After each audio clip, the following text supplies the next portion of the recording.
Welcome to Chillin' 101. We hope this video helps. In this video, I will explain how to care for iris plants. First, choose a garden spot with at least 6 hours of direct sunlight daily. Ensure well-draining soil, amend heavy clay with organic matter if necessary. When planting, position the rhizome so its top is visible or just slightly covered by soil.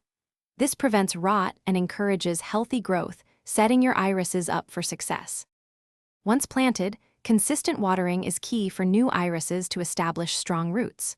For mature plants, aim for about 1 inch of water weekly, especially during dry periods.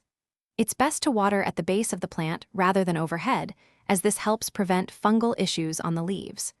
Always allow the soil to dry out slightly between waterings to avoid oversaturation. Fertilize your irises twice a year, once in early spring and again after they finish blooming. Use a fertilizer with a low nitrogen content, like a 5-10-10 blend, to encourage flowers over foliage. After the blooms fade, cut the spent flower stalks down to the base. Also, remove any yellow or damaged leaves throughout the growing season to keep your plants looking tidy and healthy. Keep an eye out for common pests such as iris borers. Early detection and treatment are vital. In colder regions, a light layer of mulch can provide essential winter protection for your rhizomes, but remove it in spring. Remember to check the description for a link to those fantastic leak-proof containers for easy meal prep, as well as other great deals.